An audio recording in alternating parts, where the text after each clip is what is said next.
para poder fazer a abertura, enquanto a plateia vai se preparando, de modos a que possamos iniciar já de forma direta.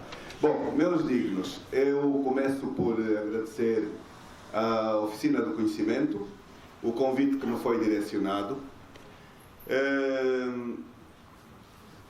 Cumprimentar as entidades aqui presentes, com muito prazer. Acabei de descobrir que o Sr. Vice-Administrador do Kazenga é uma entidade com quem, nos anos 80, me cruzei várias vezes, e é um prazer, de facto, muito grande. Numa rápida introdução, dizer que o cidadão que aqui se encontra, à vossa frente, ao cidadão que aqui se encontra foi-lhe dado o tema Pensar Angola. Pensar Angola é um tema muito sugestivo, mas também muito abrangente. Dizer que, seguramente, cada um de nós aqui presentes tem a sua Angola. A Angola que corresponde à sua experiência, à sua vivência, ao seu meio, à sua família, enfim, uma Angola diferenciada, a de nós todos. E este cidadão aqui tem alguma imagem do final do século passado e, naturalmente, uma imagem mais atual. Eu tive a oportunidade, embora ainda criança, de testemunhar, ainda com imagens muito vivas e muito fortes, diria que o fim dos últimos anos da colonização em Angola. Eu tive a oportunidade de acompanhar a independência e aquela fase da independência. Eu estou a fazer uma viagem rápida. Eu tive a oportunidade de acompanhar o 27 de maio, que nos marcou muito profundamente, o fraccionismo, chamado assim. Os 17 anos de guerra civil, guerra entre angolanos. Também o reaparecer da esperança, que foi em 91, 92, e de novo, infelizmente, o reacender de uma guerra muito violenta, nunca vista, mas também a felicidade de ter trabalhado no fim desta mesma guerra e de ter muito trabalhado no processo de paz, de implementação dos acordos que nos trazem até hoje. Durante muitos anos fui membro do mecanismo bilateral, o que nos trouxe alguma experiência particular de conhecer de onde viemos, aliás. Dizer também que pensar Angola obriga a que estas diferentes Angolas que cada um de nós tem, exista a disponibilidade de virmos para estes espaços de encontro limpos daquelas amarras que muitos de nós ainda temos por consequências da história do nosso país, onde muitas vezes Angola está abaixo de outras realidades. Nomeadamente no país que temos, a nossa nacionalidade está muitas vezes deixada em plano secundário aos nossos vínculos partidários.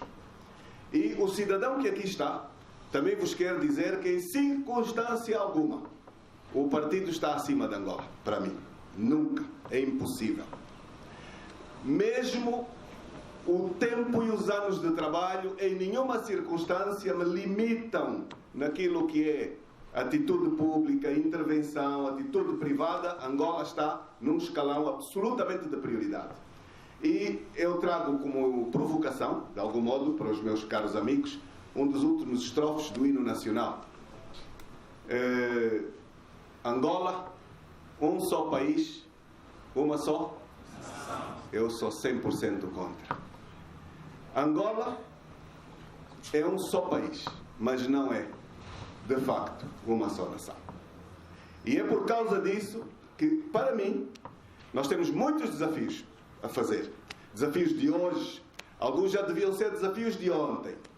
E nós temos uma nacionalidade angolana, mas essa nacionalidade não é reconhecida a muitos angolanos. Não tem bilhete de identidade, tem cartão de eleitor. Por que tem o cartão de eleitor e não tem o vínculo de nacionalidade? Devia ser o inverso. E isto tem muitos problemas para muitos destes nossos concidadãos que têm esta restrição. Também dizer que, para mim, Angola deveria fazer a alteração dos símbolos nacionais. Absolutamente urgente. Porque esta Angola una, que a nossa Constituição nos seus primeiros, segundos, terceiros, quarto artigos cita exatamente isto. Angola é uma república, um Estado uno e indivisível, que abraça a democracia, um Estado democrático e de direito.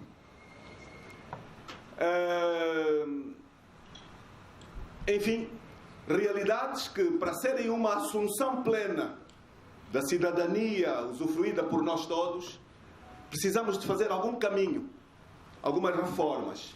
E os referentes dos nossos símbolos são muito importantes. A nossa bandeira, eu sou dos que acham que a nossa bandeira devia mudar, o MPLA devia manter a sua bandeira e Angola devia ter uma bandeira nacional, onde todos nós nos possamos reconhecer. E não uma bandeira de vínculo partidário, onde muitos de nós não nos reconhecemos. Sem medo de o dizer, não nos reconhecemos. Angola devia ter um hino com um texto nacional e não uma continuidade de caráter partidário, também. Porque os nossos vizinhos, até a África do Sul, Cabo Verde, todos os outros países que, numa fase pós-independência, mantiveram uma continuidade de símbolos de caráter partidário, depois da assunção da plena democracia, de uma democracia multipartidária, tiveram a coragem da mudança dos símbolos. Nós estamos muito longe. Somos um país que tem tido, efetivamente, referentes muito complicados no âmbito ideológico, no âmbito político, provavelmente pelo caráter das guerras muito longas que tivemos, mas que é preciso começarmos a despir. E eu sei que estou com um público maioritariamente jovem. E é bom conversar com os jovens. Mas também é muita responsabilidade, e eu tenho-a, porque eu penso que a maioria de vós não tem a memória histórica. A memória histórica que os mais velhos têm a obrigação de partilhar convosco no máximo de verdade possível, a verdade histórica. Que para nós, a história de Angola, aquela história verdadeiramente angolana, não está escrita. Nós temos uma história política. E precisamos de ter os historiadores a publicar a história de Angola. Longe dos interesses partidários, longe das hegemonias de força, mas uma história verdadeira que nos caracterize, que nos represente efetivamente a todos numa trajetória verdadeira daquilo que somos de facto. Eu podia dar continuidade, não quis entrar. Vou mesmo esperar as perguntas, que seguramente são muitas, e o palco é vosso. O que eu iria exatamente colocar-lhe é: Angola hoje vive um sistema presidencialista parlamentar. Sabemos que existe também o semipresidencialismo e o parlamentarismo. Na sua opinião, qual destes três sistemas melhor se adaptaria a Angola? Agora, uma questão muito pessoal. Disse que é pelo país. Era capaz de largar, por exemplo, o seu partido, a UNITA, e filiar-se ao MPLA pelo país? Sempre nós ouvimos que há fraudes nas eleições, que há alguma batota ali. E eu gostaria de saber, ao senhor, por que a UNITA não põe pessoas naqueles sítios onde acontecem essas batotas, ou então essas fraudes? Eu gostaria de saber qual é a visão do doutor sobre o futuro de Angola quanto à situação política, econômica e social em relação à dívida pública. Eu disse no início, e vou cumprir, que quando encontro uma plateia jovem, eu exponho muitas vezes. E vou-me expor um pouco para poder responder de forma cabal a algumas destas questões. Então, que sistema preferencial? Se o adotado, como todos sabem, é o puro sistema presidencialista, não presidencialista parlamentar. Eu não sei se o jornalista usou este presidencialista parlamentar pelo modo como o Presidente da República ascende ao lugar, a boleia de uma eleição do Parlamento. Porque em Angola ninguém elege o Presidente da República, como Vossas Excelências sabem. E este é um dos elementos que caracteriza o modelo constitucional que nós temos e que é urgente retificar.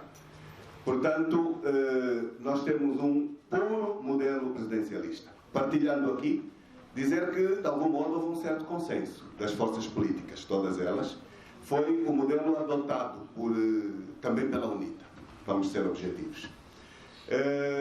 Bom, eu não quero abrir aqui um capítulo longo de debate, mas há quem diga que as características concretas do país que temos aconselham efetivamente a abraçar este modelo.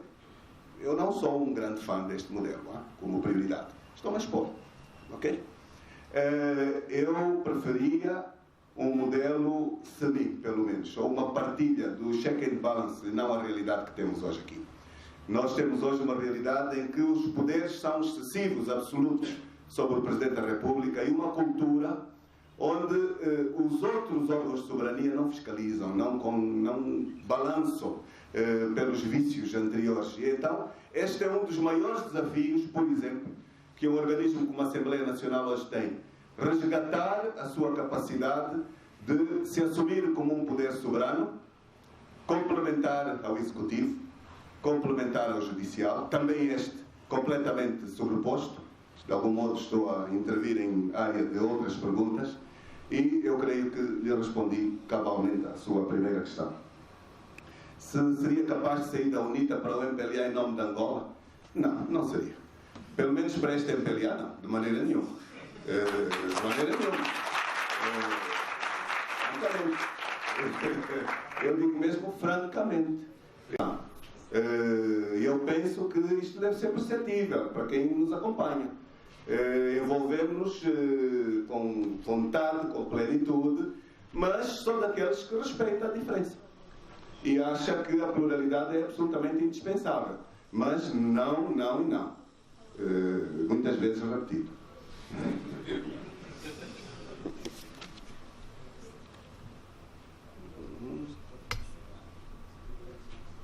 Ora bem,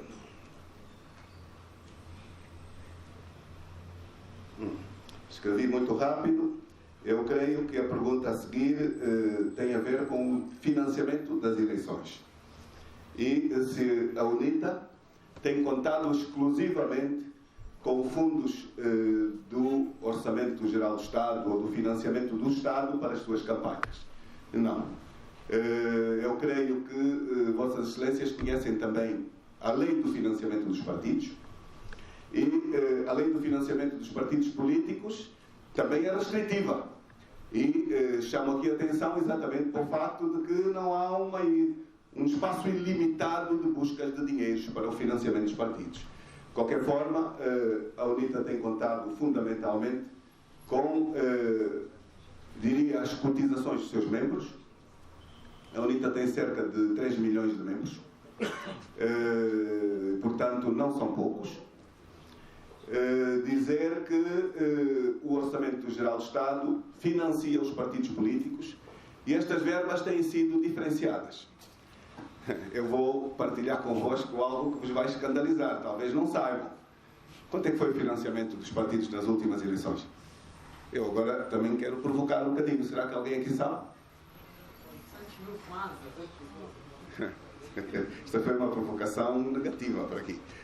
Ninguém sabe qual foi o financiamento dos partidos? Vamos então fazer aqui uma partilha, por isso é que temos este debate. Os partidos políticos, até as últimas eleições, tinham um financiamento onde os partidos assumiam a fiscalização das eleições, por sua responsabilidade. Nestas eleições, não foi assim. Nós tivemos uma aproximação das eleições com a perspectiva de podermos ter a aprovação de uma nova lei eleitoral. Infelizmente, a Assembleia Nacional atrasou-se a agendar as propostas da nova lei eleitoral. E a UNITA trabalhou com os outros partidos da oposição, com a Casa CE, com a FENELA e com o PRS, e nós terminamos uma proposta nova, muito antes, diria assim, do MPLA ter a sua, por aquela velha questão, que quem acompanha a política angolana deve saber, o plano de tarefas para a realização das eleições gerais e autárquicas. Diz-vos alguma coisa esta questão? Diz-vos alguma coisa? Estou a ver uma plateia muito amorfa. Em 2015, a Assembleia Nacional, por consenso, votou a necessidade de se preparar o país adequadamente para abraçar eleições gerais e autárquicas. E definiu um conjunto de tarefas que exigia a feitura de novas leis para se abordar efetivamente as eleições. Nós gostaríamos que fossem autárquicas e depois gerais. A verdade é que o único grande elemento que nós tivemos que abrir mão neste plano de tarefas é que o MPLA impôs absolutamente que fossem gerais e depois autárquicas. E foi o único elemento. Para dizer que nos outros elementos nós conseguimos adquirir aqui algumas conquistas deste plano de tarefas. Infelizmente, a Assembleia Nacional talvez não tenha sido tão infeliz como isso, talvez tenha sido intencional. No agendamento dos elementos a aprovar, retardou-os ao máximo possível. De tal maneira os retardou que uma parte das novas leis não foram aprovadas. Infelizmente. Apesar da nossa pressão, apesar das nossas denúncias, e nós tínhamos convidado o MPLA para um trabalho conjunto da feitura destas novas leis, e o MPLA não aceitou trabalhar com os partidos da oposição, e nós trabalhamos apenas os 4 partidos. E assim, por exemplo, que nós em abril de 2016 nós tínhamos terminado algumas propostas, nomeadamente a lei eleitoral. Mandámos-la à Assembleia, o MPLA mandou à Assembleia em agosto a sua proposta de lei eleitoral, e em outubro, por causa da interrupção das férias parlamentares, nós vimos o Parlamento agendar a proposta de lei do MPLA e não a dos partidos da oposição, apesar de ter sido anteriormente enviada à Assembleia. São realidades que ainda caracterizam a nossa, ainda muito jovem democracia. E a lei eleitoral que o MPLA tinha enviado para a Assembleia era muito complicada. Não vou alongar por aqui, mas nós tivemos necessidade de fazer uma negociação que levou à retirada, de algum modo, das 2 propostas e a negociarmos condições para abordar as eleições. Tudo isto por causa do financiamento. Não me perdi. Eu estou a vir aí. Então houve uma negociação, onde o MPLA no início recusou sentar com a Casa CE, com o PRS e com a FENALA, falou apenas com a UNITA, e numa fase complementar, então falou com todos os outros partidos, e foi aprovada uma resolução na Assembleia Nacional que tinha algumas condições para a realização das eleições. Dou, por exemplo, algumas delas. A obrigatoriedade da fixação dos resultados das eleições em todos os locais onde funcionassem mesas eleitorais. Antes não existia esta obrigatoriedade. Elas eram apenas afixadas nos municípios, depois de contabilizados o total das assembleias de cada localidade. E o facto de passarem a ser afixadas em todas as localidades, ou em todos os espaços onde houvesse uma mesa eleitoral, aumentou-nos a condição de poder fazer um melhor controle destas eleições. Como sabem, o diferendo que ocorreu é que o MPLA recusou 2 ou 3 questões, e uma delas foi essencial nesta matéria, que foi o controle municipal das eleições. E o controle mais elevado que houve a seguir foi o provincial, com a diferença de que os resultados saíam das mesas para Luanda e de Luanda para as províncias. E, portanto, este é um elemento muito complexo, que poderemos lá chegar, mas se não vamos lá, eu posso mesmo abordar já aqui. Um dos problemas maiores que eu sinto que nós temos no nosso país, causador de muitos dos problemas consequentes, é efetivamente a legitimidade do exercício do poder político. A legitimidade corresponde a quanto mais transparentes e democráticas forem as eleições, mais legítimo será efetivamente o intérprete daquele poder político escolhido pelo cidadão, pelo soberano, que é o povo.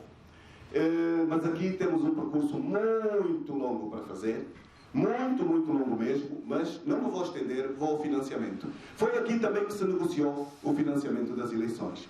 E pela primeira vez nós impusemos que a fiscalização fosse uma responsabilidade do Estado angolano e não dos partidos. Porque aquele era um serviço ao país e não um serviço aos partidos. e obtivemos um financiamento de 300 milhões de kwanzas para todos os partidos, inclusive para o APN.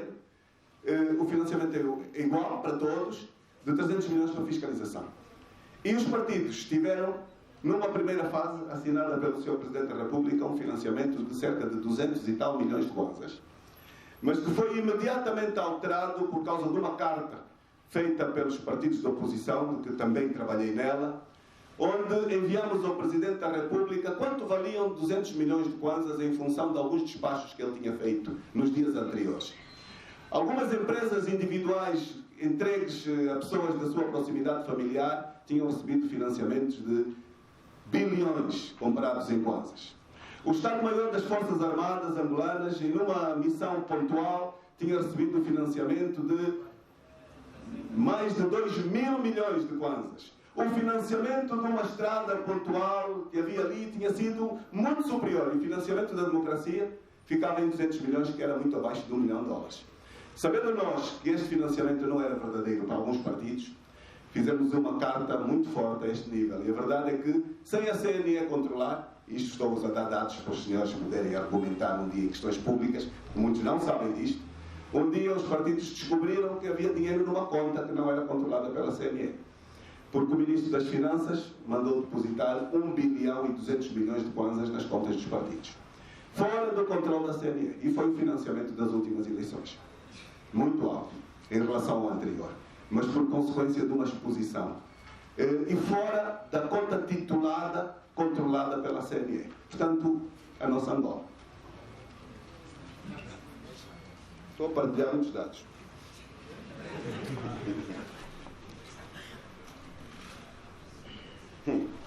Esta pergunta, a visão quanto à situação política, económica e social, a questão da dívida pública.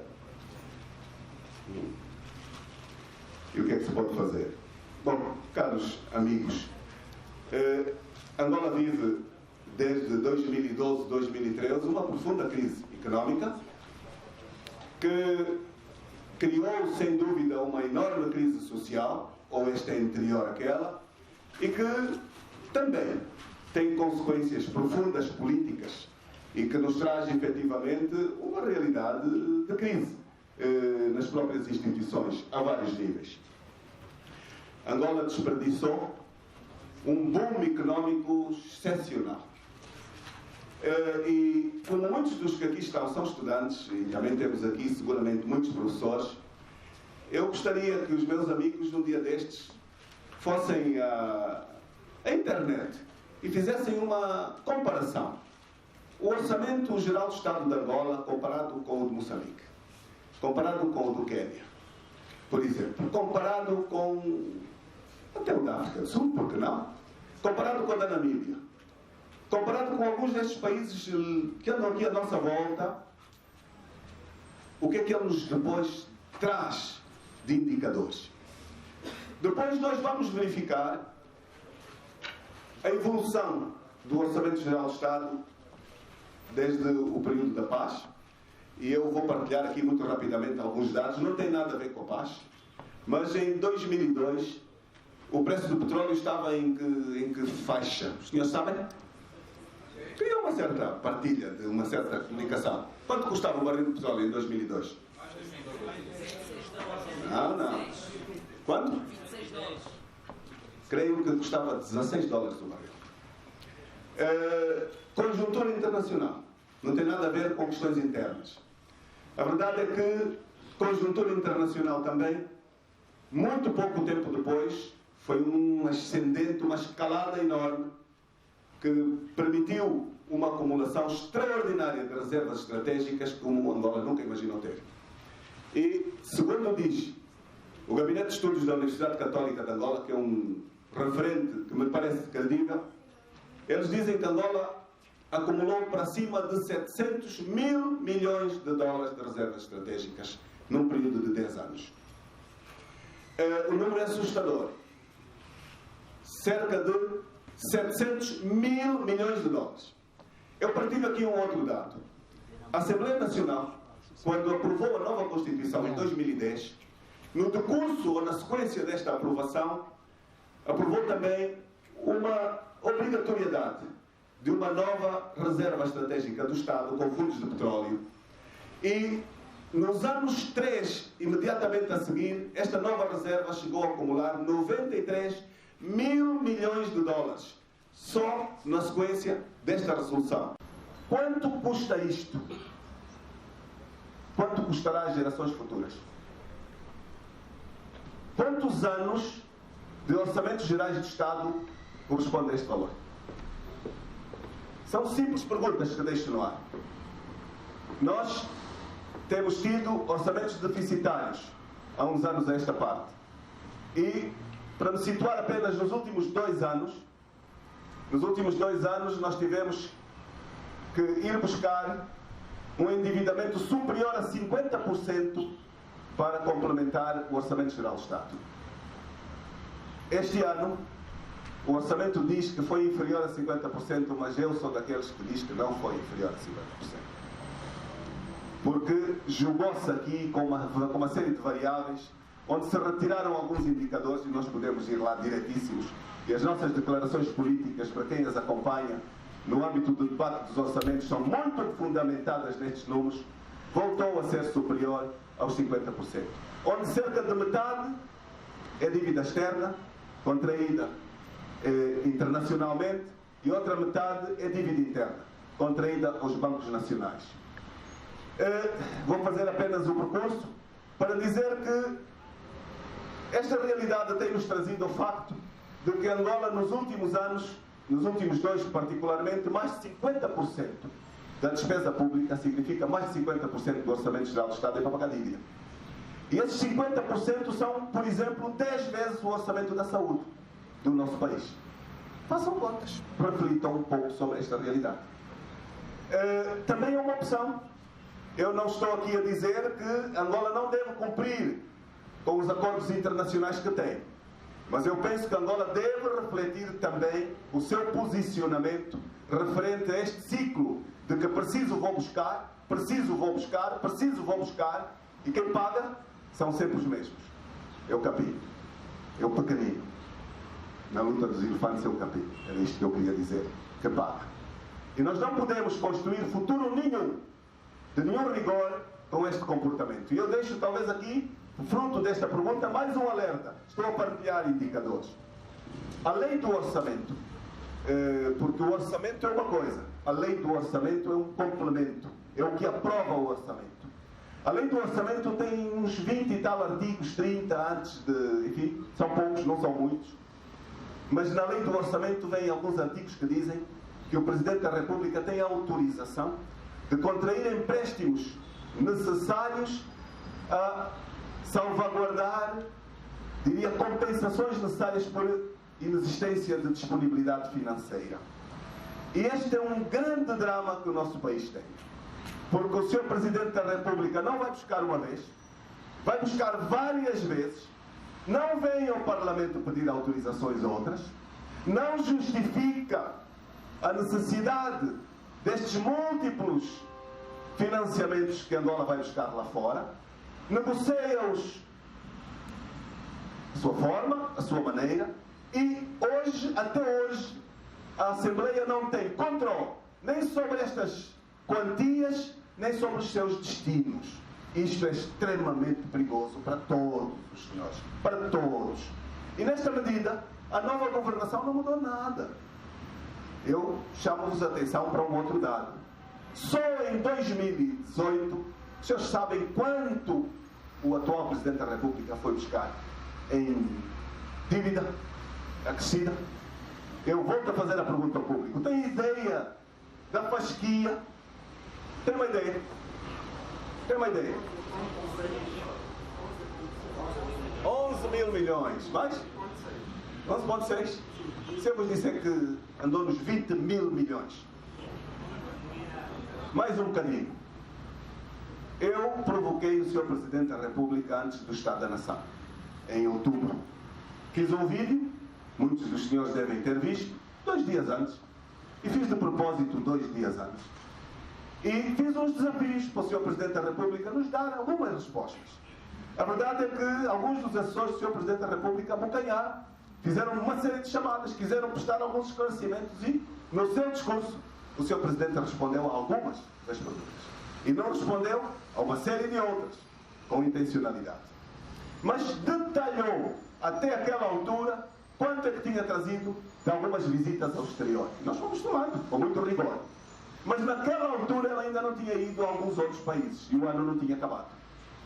Depois fez uma entrevista ao Expresso, onde na entrevista ao Expresso, muito interessante, o Sr. Presidente, a uma resposta que o provocou, o senhor só trouxe da China 2 mil milhões. Não. Ele trouxe da China 6 mil milhões. Trouxe 2 mais 4 negociados com outras entidades. Estamos sempre a somar. Meus caros amigos, a fasquia foi um pouquinho superior a 20 mil milhões de dólares. Colocou aonde este dinheiro? Colocou aonde este dinheiro? Os parlamentares não sabem, porque ele não prestou contas deste dinheiro à Assembleia. Há quem diga, tenho alguns amigos, que dizem que aquilo fundamentalmente foi totalmente enfiado no pagamento do serviço de dívida. Alguma daquela que não está declarada. Não posso acompanhar esta realidade. Mas, meus amigos, a situação é grave, porque a relação entre a dívida e o Orçamento Geral do Estado em 2011 era de cerca de 11% do Orçamento Geral do Estado. Em 2012 duplicou. Em 2013 mais do que triplicou. E sempre por aí fora. E hoje nós temos um indicador, porque são sempre indicadores questionáveis, de que nós temos uma dívida pública que é de cerca de... Que números? E eu estou mais uma vez a procurar a intervenção da plateia. Que números? 90 mil milhões de dólares. Mas mais uma vez eu digo, são indicadores. E o grupo parlamentar da UNITA diz mais de metade da dívida naquela altura, quando estava nos 60 mil milhões de dólares, era falsa. E nós temos provas, meus caros companheiros, de que é falsa. Aqueles números. Os outros, por responsabilidade, não posso fazer a mesma afirmação. E quando se pede uma comissão parlamentar de inquérito, ela tem que vir fundamentada, não se pede por pedir. E o grupo parlamentar da UNITA fundamentou o pedido de uma CPI à dívida pública. E a Assembleia muito rapidamente recusou. Foi, na altura, a vice-presidente, não devia dizê-lo, mas foi ela. O presidente da Assembleia estava fora do país e ela rapidamente meteu a esferográfica a recusar o pedido da execução de uma dívida, de uma CPI à dívida pública. Por direito, temos um período de reclamar. Reclamamos, fundamentamos a reclamação e o presidente da Assembleia aceitou a reclamação e aceitou a reentrada do pedido da dívida. Mas, apesar desse facto, ela está na gaveta. A ser esquecida. Nós vamos remetê-la, no máximo no espaço de uma semana. Porquê? Porque é um serviço ao país prioritário fazer esta comissão parlamentar de inquérito. Porque se nós conseguirmos formalmente provar que mais de metade daquela dívida não existe, e devo dizer-vos que quando o grupo parlamentar da UNITA, numa declaração política, lançou pela primeira vez este discurso, houve um conjunto de empresários nacionais que nos fizeram chegar malas de documentos para provar que, de facto, uma parte da dívida é falsa. Significa que nós temos documentos. Talvez seja disto que a Assembleia tem medo. E é mau quando uma instituição se comporta desta forma e não defende o soberano, defende quem roubou. Isto não é bom, a nenhum nível. Portanto, meu amigo, poderíamos falar muito mais sobre esta questão. Quem pôs a pergunta tem uma série de indicadores fundamentados para... Podíamos falar de muita coisa, podíamos mergulhar no BESA, podíamos mergulhar na Sonangol, podíamos mergulhar no Fundo Soberano, podíamos mergulhar numa série de questões. É indiscutível que na transição de José Eduardo Santos para João Lourenço, esta foi acompanhada por alguns sinais de abertura. É indiscutível. Algumas ordens para alguns fiscalizadores, diria, dos conteúdos serem demitidos. O Sr. Rabelais, com o seu instituto, foi anulado por um decreto presidencial. A verdade é que vou-vos partilhar aqui algumas questões. Eu, no mandato anterior a este, fui membro da 6ª Comissão de Especialidade, que tinha a comunicação social também no âmbito das suas competências. E tinha educação, tinha as questões religiosas, tinha as questões culturais. E fez-se muito trabalho, apesar de muitos dos senhores pensarem que o deputado não trabalha, só quer Lexus, só quer boa vida. Eu contrario isto, e sou dos que gostam de falar sobre isto de forma frontal. Pode haver os que não trabalham, mas há muitos que trabalham bastante.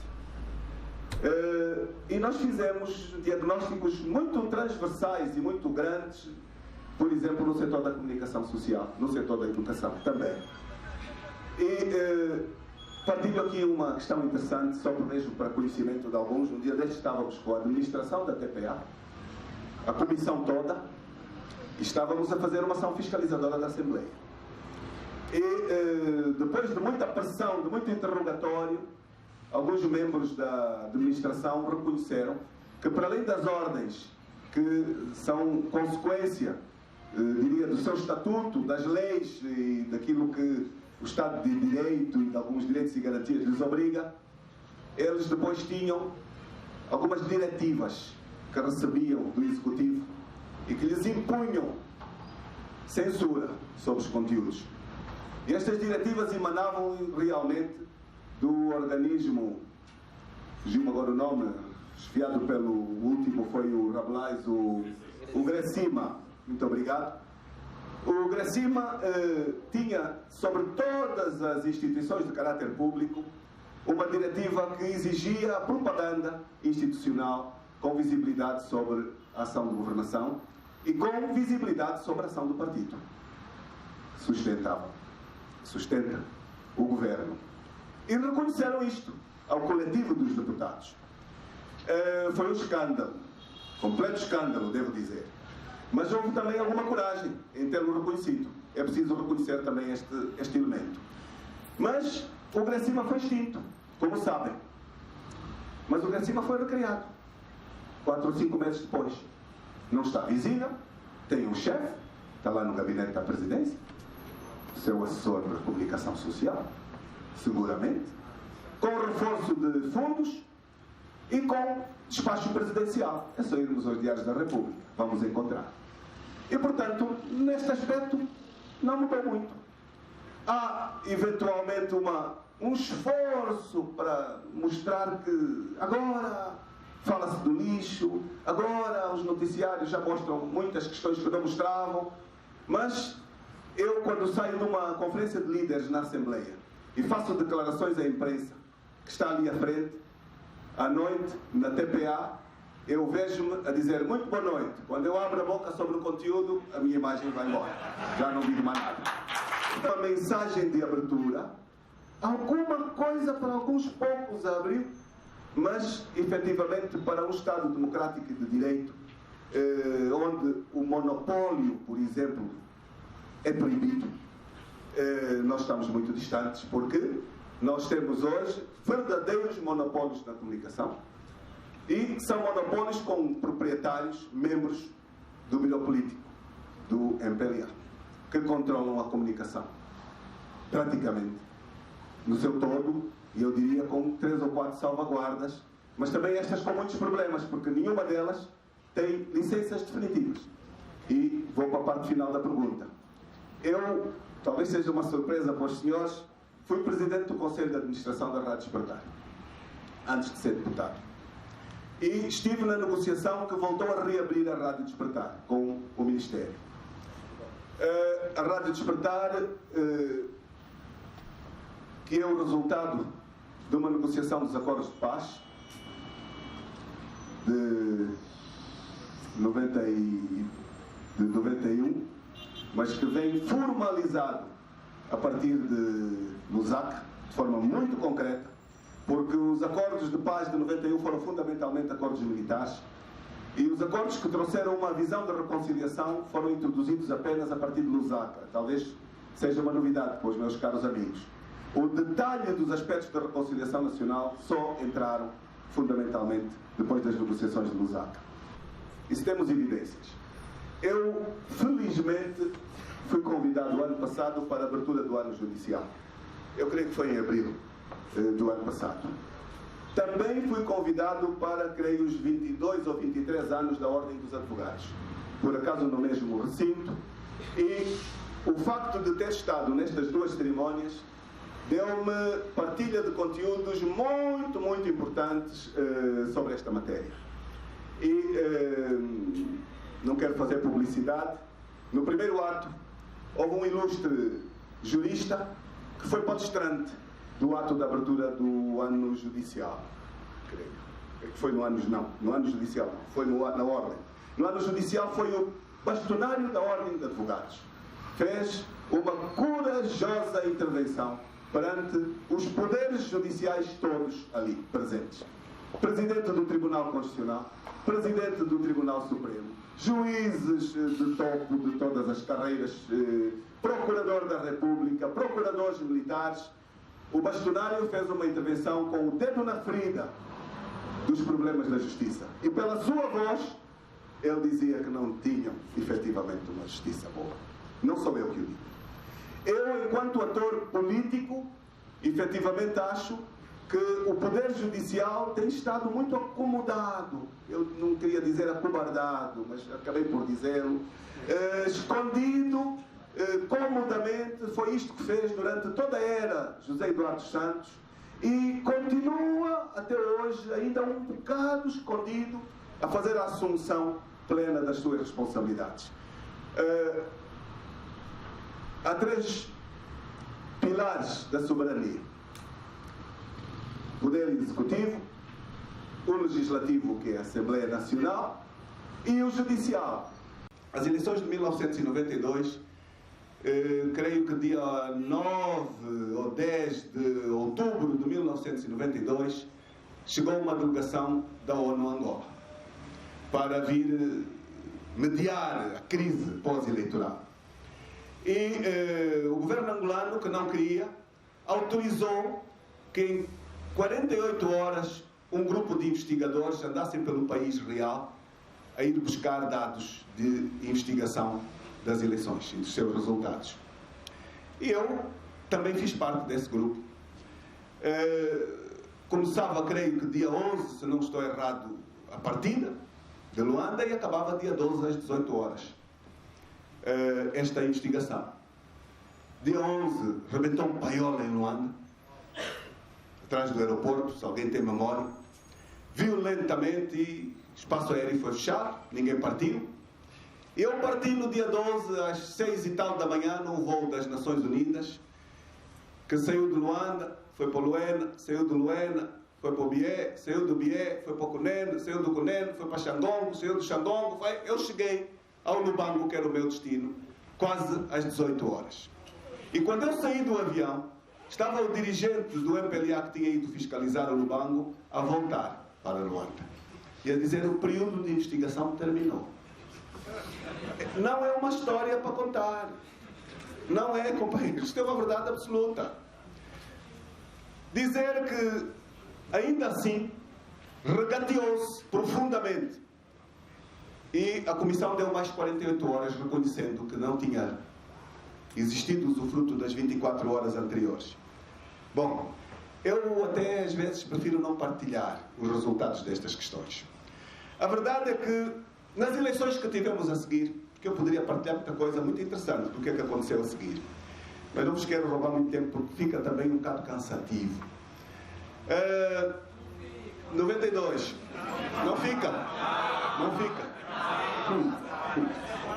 Companheiros, são histórias muito interessantes. Vai sair num livro. Está quase pronto.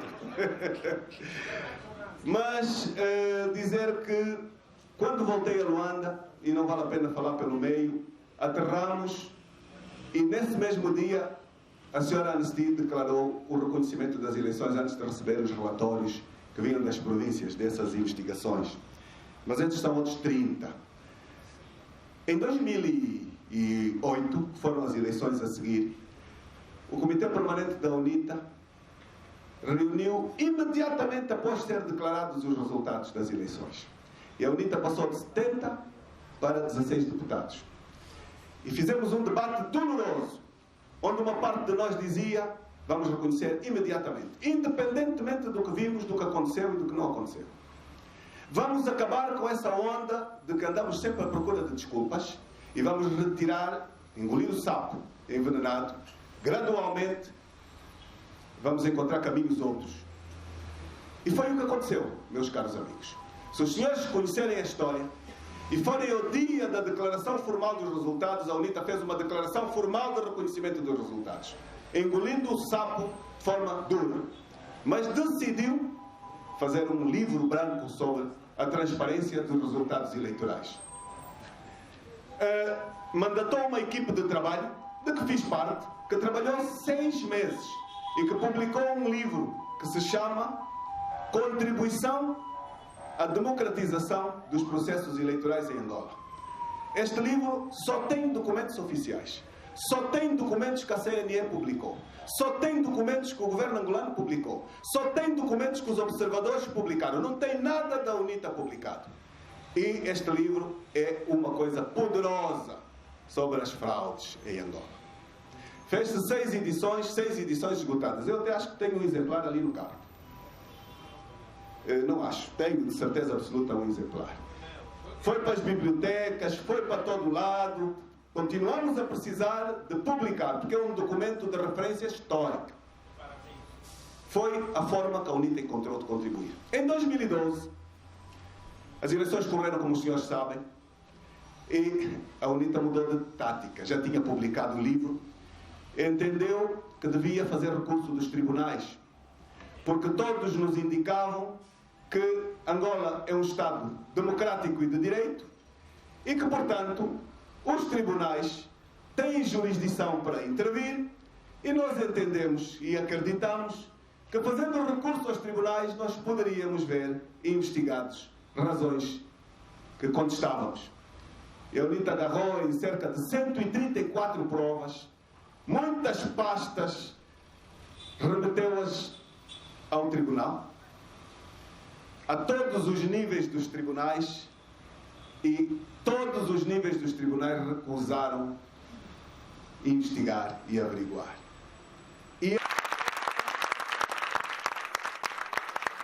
Como cidadão e deputado, qual é a sua perspectiva relativamente às medidas impostas pelo FMI ao Estado angolano?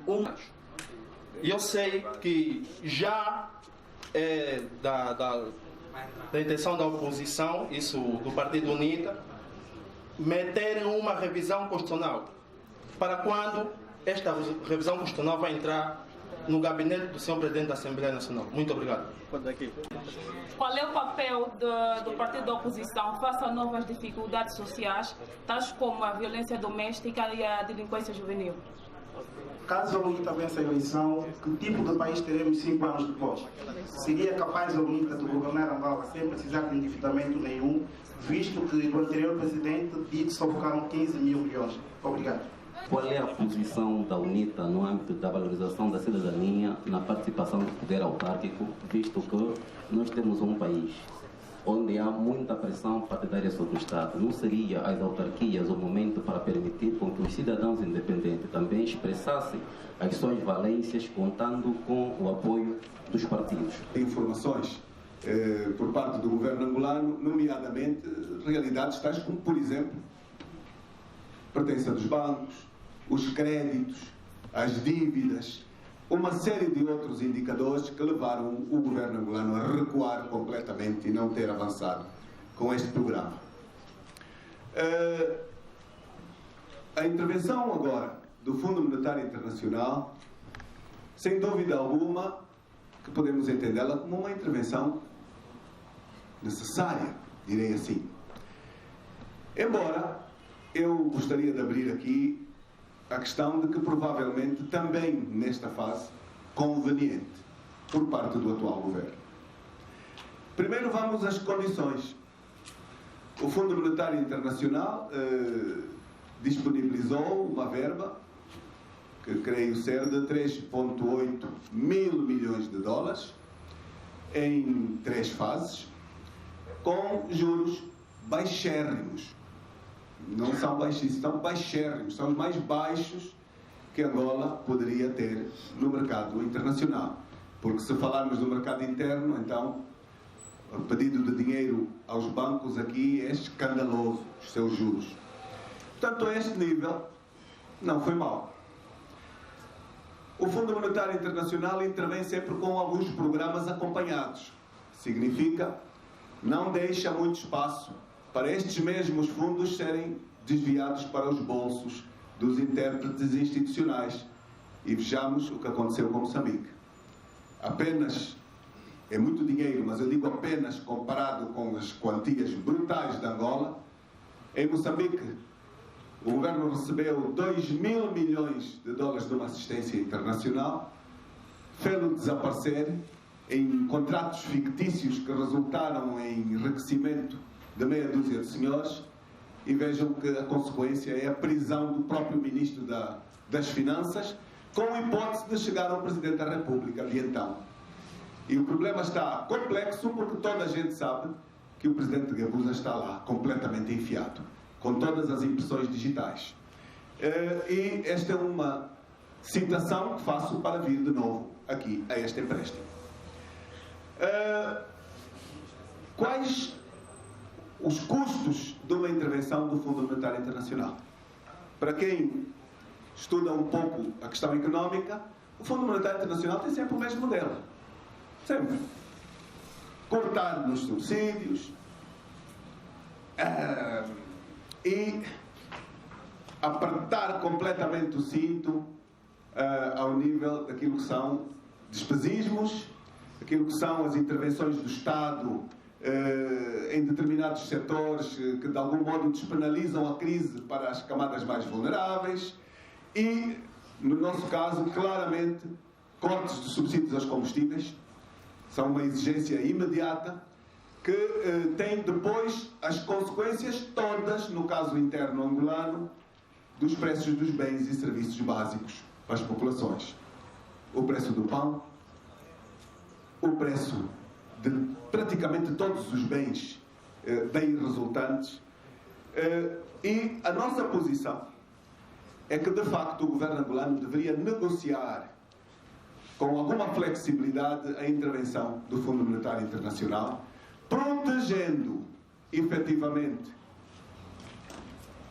os mais vulneráveis, que não fossem os mais pobres excluídos a pagar o preço da intervenção do Fundo Monetário Internacional e, nomeadamente, para alguns setores primários serem excluídos do corte dos subsídios.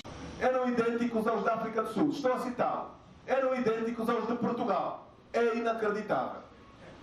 É inacreditável. Não vou mais fazer juízos de valor sobre estas afirmações. Mas de seriedade não tinham nada. Absolutamente nada. Não está a fazer charme político. Meus caros, eu tenho um diagnóstico do país antes das eleições de 2017. E há um instituto brasileiro que veio a público com um pedido de uma sondagem feita a meio do ano de 2016 sobre as eleições em Angola. E há, inclusive, no YouTube, jornalista que deu a cara, que deu o nome, com a partilha dos conteúdos deste estudo encomendado pelo MPLA. Este estudo dizia que o MPLA, a manter o José Eduardo Santos, tinha níveis de resultados abaixo dos 15% a nível nacional, nas eleições nacionais. Portanto, as operações todas que se seguiram. Mesmo assim, disse aqui de forma extensa, muito pormenorizada, os modelos das campanhas que foram feitas, artificiais, para mostrar comícios recheados. Não tenho dúvidas que muitas das questões abraçadas são uma absoluta necessidade. Não tenho dúvida nenhuma sobre o risco da fragmentação do próprio partido. não devia falar disto, mas é uma realidade. Eu conheci a Jamba, passei pela Jamba muitas vezes, não vou a Jamba desde 94. Portanto, não sei como é que está a Jamba hoje por olhar próprio, mas partilho aquilo que os meus colegas têm visto quando passam por lá, bem como também vi a reportagem que a Zimbo fez muito recentemente, sem querer fazer publicidade, sobre a Jamba. E a Jamba foi o quartel-general da UNITA durante a fase da resistência. Obrigado pela clareza, obrigado pela abordagem muito clara, por juntar-se a este projeto da sociedade civil, Pensar Angola. Muito obrigado. Muita honra. Muito obrigado. Muito obrigado. Terminamos assim o nosso